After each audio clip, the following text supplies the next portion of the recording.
What's up, guys? My name is Timothy Tlovelock, and I want to welcome you to Love Over Everything podcast. Thank you for watching. Thank you for listening. Here, we show love to people doing dope things all around the world. So what better way to shed light on the things that they've done in the past and the things that they're doing right now. Be sure to subscribe, press that like button, follow button, whistle button, whatever it is. Make sure you push it so that you can stay current with the things that we're putting out. As always, you can support this show for $1 on the link provided below. Ladies and gentlemen, our honorary guest, welcome, Lube. What's up, man? How you doing? Yo, we are in Brooklyn right now, on site, and it feels amazing. We found some shade. We've been drinking. Yeah, and it feels amazing. I feel like a Haitian pastor right now. You feel like an Asian pastor? So, for a lot of people don't know, who are you and what are you doing? Just make sure you talk it. Yeah, right there. Talking to the mic. Who are you and what do you do? Man, I can answer that question philosophically, which is I'm a collection of atoms and molecules joined together. Ontologically, that is. And I can answer that question literally. I am a black dude. But more specifically, in context, I'm an artist. Okay, there we go. And so what type of art are we talking about? Are we talking about art like, you know, you take garbage cans and you cut them up and you put them together? Are you an art dude where you just spray paint on buildings and run away from cops? Or are you an artist that you put stuff in galleries and you run shows? I might have ran away from a boy in blue or two, but the latter, you know what I mean? I am un artista. That has done. I've done a lot of gallery exhibitions, group ones, but I just recently done. I recently had done my first solo show, No Bios, in Soho. Actually, shout out to Yema, Howie, and them for like helping me put that together. Down the street from Pharrell's joint, Billionaire Boys Club. I was trying to manifest him walking through the door, but I don't think he was gonna come. Okay, so let's talk about that real quick. Yeah. So you did your first show ever in Soho. Yeah. A couple stores down from Pharrell's store. What's the store called? Billionaire Boys Club. Oh, Billionaire Boys Club. Okay. Yeah. First off, how does that feel? It feels absolutely surreal. Like you're a few doors down. Like you're a couple doorknobs down from a store he just opened up. Yeah. And you did your first ever art gallery by yourself. Yeah, by myself. Now, what was the turnout? A good 50 people came. Okay. And there was $20 tickets. Okay. You know what I mean? So it was fire. It was like to me it was just right, and it was just the beginning of what I had in store for everything else. But it felt absolutely surreal. It was crazy. So what type of art do you do? So for the people that don't know, what type of art do you do? That's always a hard question for me to answer because I do so much. I like to do the art of conquering fear. But the mediums, to be specific, would be acrylic. You know, I do a lot of oil marker stuff. And I'm getting into, I actually do want to get into 3D printing. Okay. Definitely. 3D printing? Yeah. Couple days, or let's say a couple weeks before your show. Yeah. How are you feeling? You got to lay it to me, man. Don't panic. Straight to panic, because you have that worry. Is anybody gonna show? You know what the worry actually, or is it that? The worry that I had was my landlord was like, yeah, y'all gotta go. And I was like, this is the worst possible time for me to go, because every artist knows all of your cerebral exertion and all of your mental deliberation is towards the art. Like, you don't want to do anything managerial. You don't want to do anything laborious. Yes, you can't hear anything else, but you want to focus. So I had to move, bro. I had to move. I had to take my stuff and find a place to put it, and then crash somewhere, and then find a place, and then finish the art for the show in the same week. So if you guys don't know, those that are not artists, visual artists, In New York, creatives, it's when you're putting your focus into something, especially something that's something as big as your first art show in Soho, for some type of negativity for a landlord to come at you and be like, yo, you gotta leave.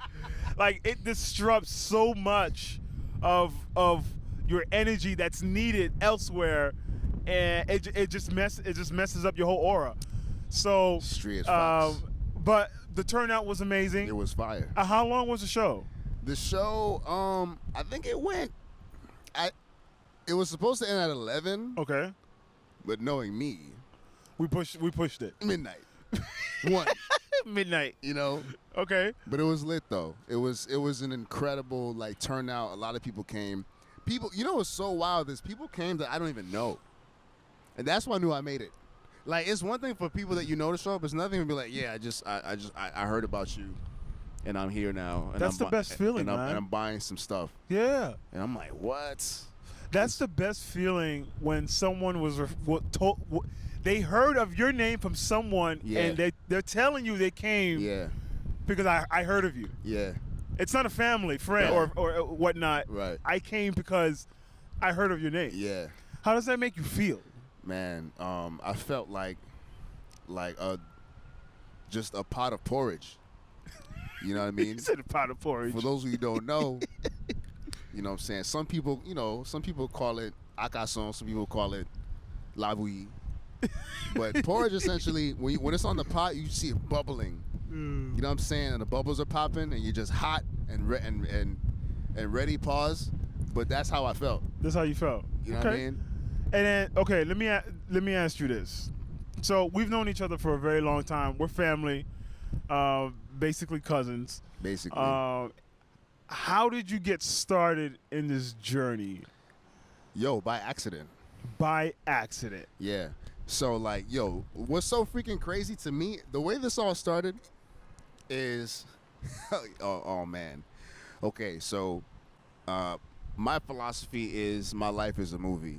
Your life is a movie. And it's always on display. Uh-huh. And so what happened was when I, growing up, I always used to go to my uncle crib in Long Island, who you know. And all throughout the summer times, I would come out here. Or if there was a wedding or a funeral, we out here. Uh-huh. So I permanently made a move in 2018. Uh-huh. Or 2017. And then I moved to Brooklyn officially 2018. And I was working in Midtown, Union Square, at the comic book store over there called Forbidden Planet.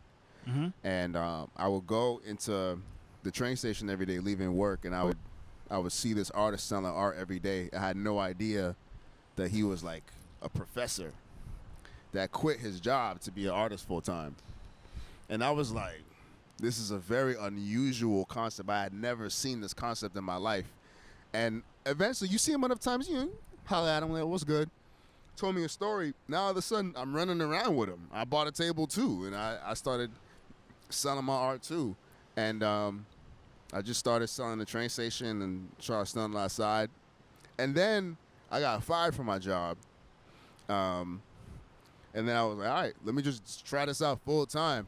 I got fired because there was a scheduling discrepancy, not because I'm not a good worker. Let me just leave that disclaimer right there. You feel me? And so after that, now we're doing group shows and other people are involved. And then I got, I was on Humans of New York. Randomly, shout out to Brandon. That was a crazy day. I made 25,000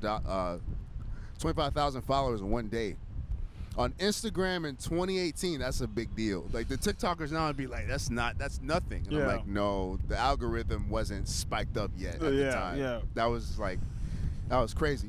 And so Humans of New York. Humans of New York. Tell the people what that is, because a lot of people don't know what that is. Oh, word. Yo, that's a platform by this a gentleman by the name of Brandon Stanton, who was looking for work, but was a photographer. Mm-hmm. He was sleeping on a air mattress, just taking flicks of people, and would ask them questions about their life, and then he would put these little excerpts of what they would say under the photo on Facebook. It caught fire on Tumblr, it caught fire on Twitter, it caught fire on Instagram, and then he became a best-selling author, and I met him while delivering groceries for Instacart. Actually, I bumped into him on accident, right by the near Bowery by the Whole Foods. Well, I believe. Wait, no. It's a pigeon. We'll pick that up later. Yeah, pigeons. I believe nothing is. It's not. It wasn't an accident. I don't believe in coincidence. Oh nah, yeah. That was meant to happen. I remember when they posted that. Yeah. And it was a big ordeal, and I saw how many people commented and liked it, and it was a great exposure for you as far as wanting to do what you wanted to do, right? And what you did in Soho. Yeah. So now within your journey, bro. Yeah. Was there any doubts? All the time. And were the doubts from you or from the doubts from other people? So here's what's weird about doubt is that sometimes it's hard to tell where it's coming from, or sometimes it can simply just be a neurological chemical imbalance, right? True. It's a bunch of different factors, but to be specific, I always knew that I would get to this point in the back of my head somewhere. Just didn't know how. Yeah, I wasn't sure how, but I just knew in order to get there, I just need to be epic every day. Just do something dope every day. Love myself every day. Try to follow God every day, piece by piece, incrementally. Because because when I went viral, I was like, this is actually too much. This is what you call plein manger right here. This is too much. This is a lot. All right. So, also, for the people that know, you're speaking 2 languages, so you gotta let them know that you're Haitian, so they know what's going on. I know what he's saying. So what he's Haitian of descent, and also I am as well. And I know what you mean. It could be very overwhelming. Yo, facts. It was a lot, bro. It was I'm just now starting to want to come back to that Instagram with 13K followers now. Okay. And I wasn't even using that account to market the show either. Imagine if I was using all of my resources to the optimal value. I think it would have been a much larger turnout. But sometimes I feel like I like to curate my success. You know what I mean? Ain't nothing wrong with that. When it's a bit much, it's that's how you can squander a good thing. Yeah. You feel me? Yeah. So here's a question here. So would you say, and I don't want to gauge that Soho experience as one of your most iconic experiences, but it was. Was there any other iconic experiences? Oh, yo. Right after I was on Humans of New York, right? I went to Boston to visit my homeboy Steven. Shout out to Steven. He was working on Creed 2 at the time, doing special effects for Zero. And he was like, yo, you should visit Harvard down the street. So I got on the bus, and I just walking on Harvard, the campus. And then I seen somebody with a 305 polo on. I'm like, you from Miami? And the Florida accent just came out. and what? And then he was like, yo, what's good? And so then he was like, what you doing? I'm like, I'm just chilling. He was like, yo, come to this Black American Studies class with me. I'm like, yo, say less. I had so happened to visit Harvard on orientation day. So then, and the professor was talking about, I kid you not, Frederick Douglass, reparations in Haiti. And there was a girl in the class that I felt like I recognized, and we were making eye contact several times. And it turned out to be Yara Shahidi. Okay. And I was like, the only reason why she was looking at me is because she either thought I was A, attractive, B, ugly, or C, she recognized me from Humans of New York, which I think is the latter. Which one was it? I think it was C. You think it was C? Okay. Yeah. But it was I met her, and then I met a series of other people, like the producer of Stranger Things, Sean Levi, within like a 2-month period. Oh wow! And each time I had like $40 to my name that I met someone iconic. That's why my pins that I sell are they're $40 a piece because they're limited time, and they're all sort of these fragments of art pieces that I've sold in a particular time of my life. And I have artwork now from collectors in 32 countries. Recently, Denmark, somebody copped an Allotroqy T-shirt and was like, "Yeah, I'm bringing it back to my Danish hood." How does that make, dude? I mean, that's dope, bro. Yeah, How does that make you feel? Lit, I mean, don't be giving me that. Yeah, we out here, bro. How does that make you feel, bro? Yo, honestly, it's a very humbling feeling. Okay. It's like I'm trying not to do the most, because if I move too much, the mic's gonna pick up all the sounds. No, these mics are good. Shout out to SM58. Yo, sure, these SM58s. We need a sponsor. Yo, yeah. I need a new condenser mic. You need a condenser mic. My joint's not working. A new interface too, to be honest with you. My Focusrite is cool, but it don't got the power for my. Dude. Anyway. Dude, I honestly, you're inspiring me, because That's crazy, because I grew up being inspired by him.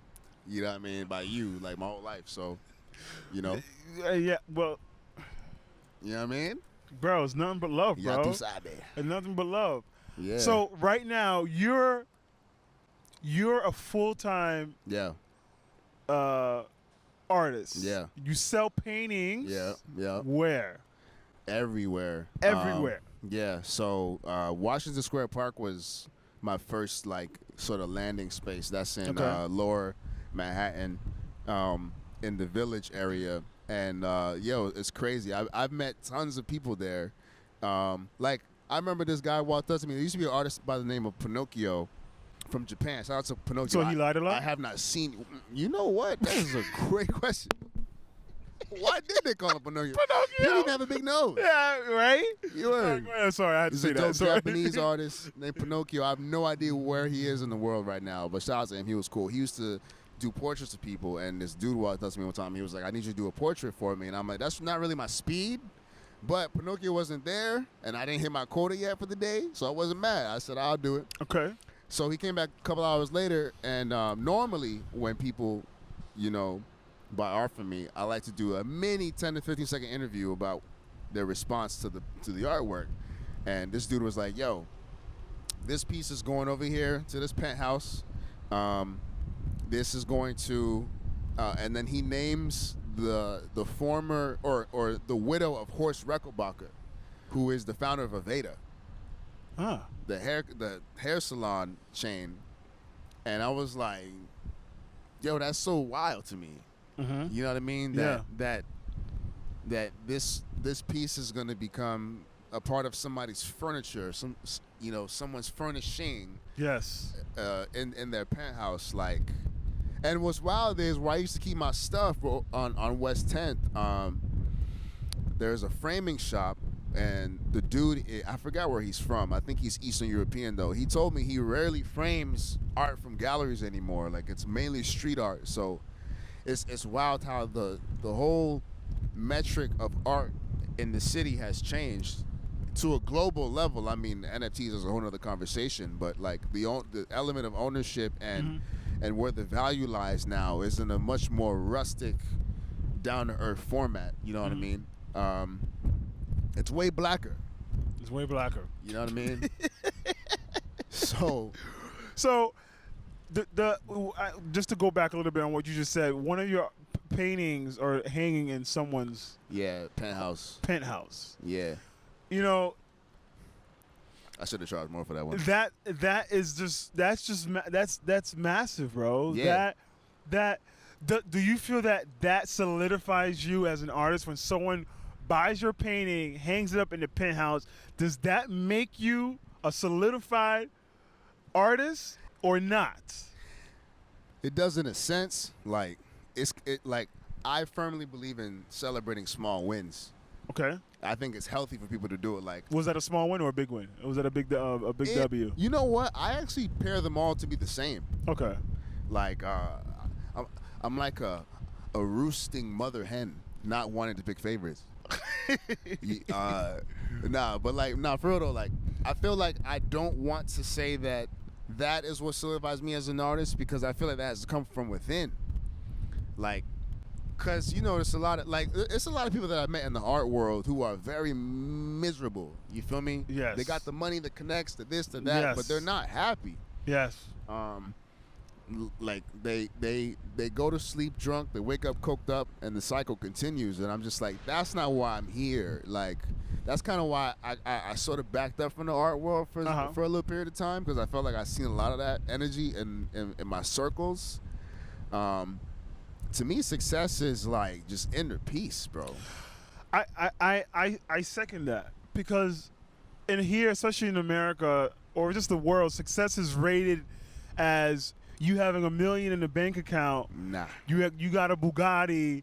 You're in the penthouse. Got numerous homes around the world. You could travel freely, but I honestly do not rate that as success. I mean, that's your version of success. Yeah. But truthfully, bro, on the real, yeah, what you're doing is a success story, bro. That's a fact. Yo, I just found out that my neighbor, she owns a building, and she's the lady that collects cans in the neighborhood. You feel me? She don't need that money. The rent that she's charging in that neighborhood, she doesn't need to do anything. You feel me? But what's she charging? Just asking for a friend. Yo, that's a great question. But I wonder how much she's selling them cans for. You know what I'm saying? Like, what if it's a much greater operation than we can even fathom? But anyway, yeah, like, to me, she's successful because, like, every morning, her and her husband, they're gardening, and they're arguing over the garden. It's so amazing to me. That's amazing. That's like, dope. who knows what they're saying, because it's in Cantonese, but you know what I'm saying? Like, I just love that their passion is life and people. You feel me? They got the grandkids back there with the bounce house every now and then. And then by morning she's a gardener. Throughout the day, who knows who she is? She's a landlord lady. By night she could be a vigilante, bro. Yeah, bro. She's going saving Gotham. Yeah, with Coca-Cola can grenades, bro. Yeah, there you go. Who knows? All right, let me ask you about this. You know Jean-Michel Basquiat, yes. Jean-Michel. A huge Haitian American artist. Oui. From New York. Oui. Doing stuff in New York in the 70s and 80s. Mm-hmm. What is your thought of the things that he was doing in the community? Our fathers are 6 years apart. No, I'm sorry. He is 6 years apart from my dad. I think Basquiat was born in 1950. My dad was born in 56. Oh, wow. So it's when I look at Basquiat, I look at him like a father figure because he was my dad's age or in that generation.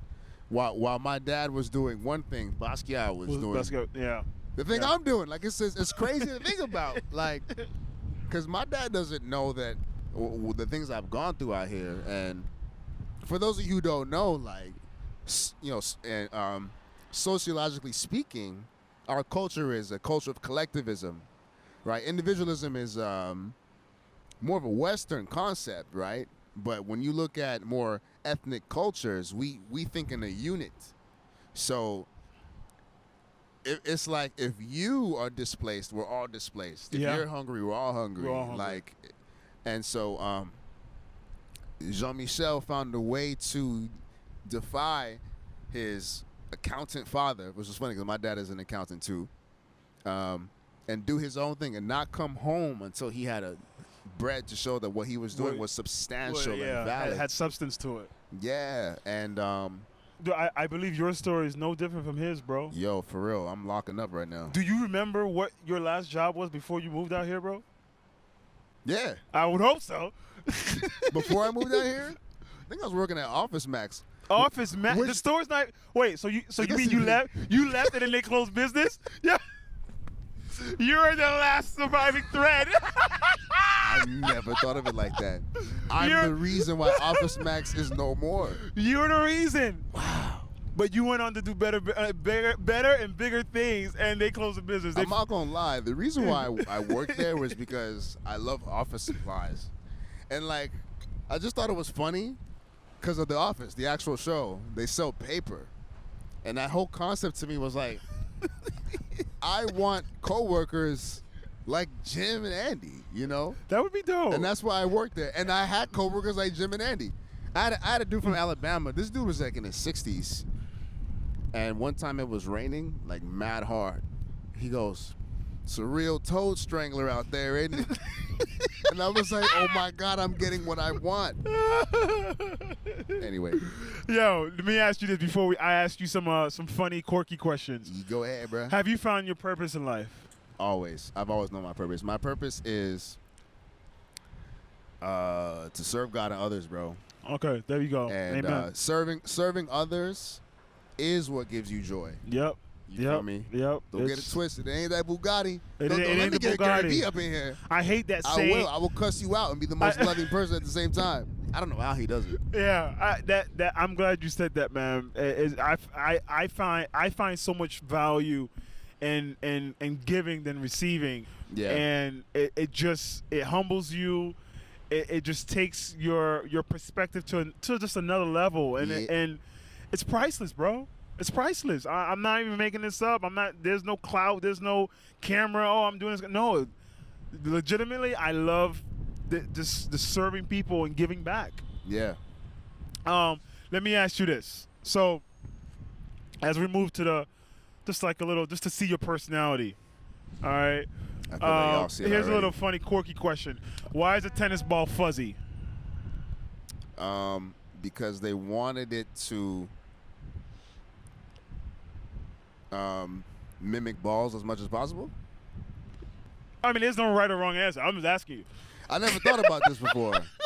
I know. See?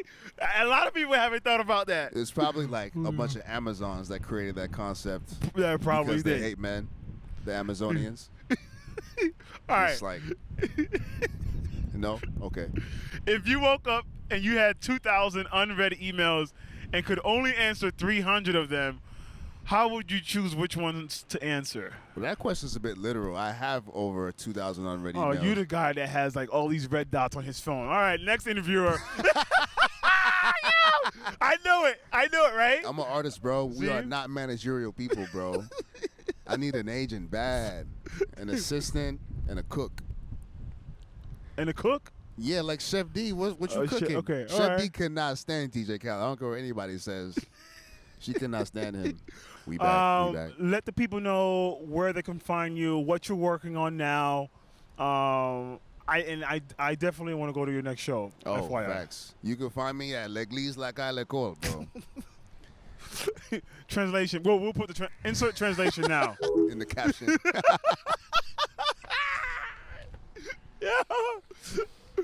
Yo, Instagram, website. What, yeah, what's up? Allotroqy.com. My pins are almost sold out. The dope pin, the Coriolis and Taurus are almost sold out. You got to. I only make 100. Once I make 100, I'm not making any more of those. Okay. Instagram, Allotroqy, ALLOTROQY. Okay. All right. Yeah. Dope. Anything in TikTok the works? Too. Believe it or not, I'm on TikTok. You on TikTok? Yeah. Anything? Shout out to my nieces. I did it. I'm relevant. He's relevant, ladies and gentlemen. Before we leave, real quick, 20 seconds. What does I can't even pronounce it. I'm not even going to try to pronounce it. Allotroqy? Yeah, that's a crazy way of spelling it. Allotroqy is a chemistry term. Okay. For you Bill Nye disciples. It's basically it's when a chemical element has multiple characteristics. It's the same chemical, but it can be manifested in several ways. Dope. I like that. Yeah. Okay. Well, ladies and gentlemen, Elijah Key on Love Over Everything podcast. I want to thank you guys for watching and listening. And as always, you can support the show with $1 on the links below. Thank you so much. We love you, bro. I love you. Thank you so much. There ain't no better way to just chill, chat with wine. Thank you, Anita, for the wine. We're a backdrop of the city. Yeah, I'm kind of out. We in Brooklyn, baby. All day. We go hard.